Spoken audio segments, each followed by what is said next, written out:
or fracking or spill off into communities near lakes. Many of you have heard of the Keystone XL pipeline. We have had a victory and have been able to halt the Keystone XL pipeline for now. But there will be more votes coming up on that, no doubt. And at least a dozen more pipelines are in the works. An 11-year-old girl and dozens more people were arrested just this past week in protests over an expanded pipeline near Vancouver at Burnaby Mountain.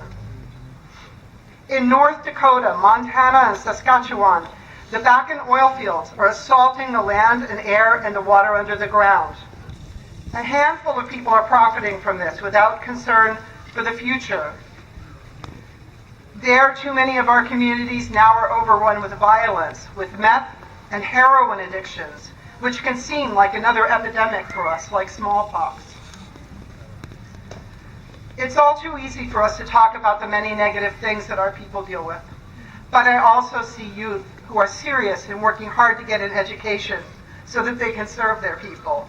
I see elders who stop and take the time to teach the youth important things that will carry them into the future.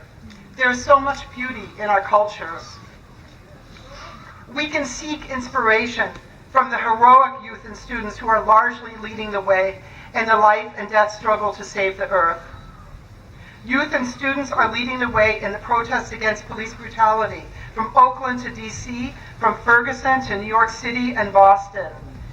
And we know today that people disrupted the Macy's Thanksgiving Day Parade.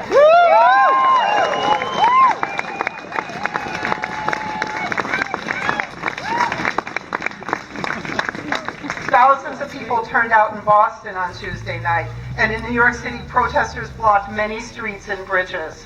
And this is not just going to end, this is going to keep going on. You know, sometimes things seem so hard, like they're never going to get better. But things can and must change.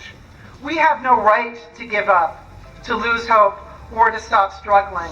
We have an obligation to resist. From Ferguson to Plymouth, protest is our right. Hope.